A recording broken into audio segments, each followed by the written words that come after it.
অসমে আইন শৃংখলাৰ ক্ষেত্ৰত চমকপ্ৰদ সাফল্য লাভ কৰিবলৈ সক্ষম হৈছে। 2021 চনত মই দায়িত্ব লোৱাৰ সময়ত প্ৰতি বছৰত আমাৰ ৰাজ্যত 1,33,239টা কেছ ৰেজিষ্টাৰ হৈছিল। এই বছৰত এই কেছ ৰেজিষ্ট্ৰেশ্যনৰ সংখ্যা আমি মাত্ৰ 40,000লৈকে নমাই আনিছো। The crime scene has improved from 1,33,000 registered FIR to a mere 49,965. The reduction percentage is 62%.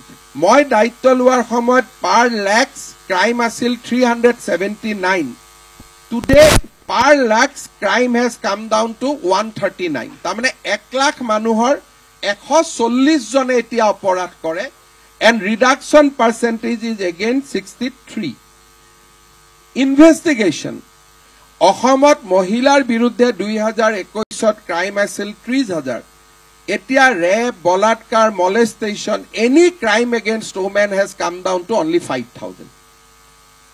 30,000 ক্ৰাইমৰ বিপৰীতে এতিয়া 5,000. ক্ৰাইম এগেইনষ্ট চিলড্ৰেন আমি কমাব পৰা নাই এটু কাৰণে যে আমি নিজে সেইটো ক্ষেত্ৰত আগভাগ লৈ গভৰ্ণমেণ্টে নিজেই কেছ ৰেজিষ্টাৰ কৰি আছে এগেইনষ্ট চাইল্ড মেৰেজ। সো 2021তো ই 5,000 আছিলে, 2023ত আমি 4,000 কেছ নিজে ৰেজিষ্টাৰ কৰাৰ কাৰণে it has shot up to 10,000। এই বছৰ ইট হেজ কাম ডাউন এগেইন টু 5,000। অসমে আইন শৃংখলাৰ ক্ষেত্ৰত চমকপ্ৰদ সাফল্য লাভ কৰিবলৈ সক্ষম হৈছে। 2021 চনত মই দায়িত্ব লোৱাৰ সময়ত প্ৰতি বছৰত আমাৰ ৰাজ্যত 1,33,239টা কেছ ৰেজিষ্টাৰ হৈছিল। এই বছৰত এই কেছ ৰেজিষ্ট্ৰেশ্যনৰ সংখ্যা আমি মাত্ৰ 40,000লৈকে নমাই আনিছো।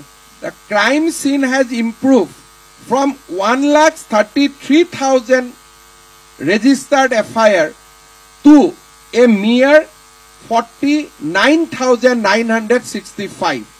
The reduction percentage is 62%.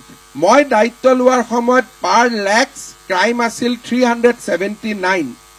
Today per lakhs crime has come down to 139. তাৰমানে 1 লাখ মানুহৰ 140 জনে এতিয়া অপৰাধ কৰে and reduction percentage is again 63. Investigation. অসমত মহিলাৰ বিৰুদ্ধে 2021ত ক্ৰাইম আছিল 30,000.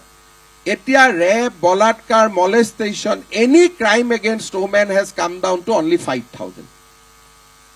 30,000 ক্ৰাইমৰ বিপৰীতে এতিয়া 5,000. ক্ৰাইম এগেইনষ্ট চিলড্ৰেন আমি কমাব পৰা নাই এটু কাৰণে যে আমি নিজে সেইটো ক্ষেত্ৰত আগভাগ লৈ গভৰ্ণমেণ্টে নিজেই কেছ ৰেজিষ্টাৰ কৰি আছে এগেইনষ্ট চাইল্ড মেৰেজ। সো 2021তো ই 5,000 আছিলে, 2023ত আমি 4,000 কেছ নিজে ৰেজিষ্টাৰ কৰাৰ কাৰণে it has shot up to 10,000। এই বছৰ ইট হেজ কাম ডাউন এগেইন টু 5,000।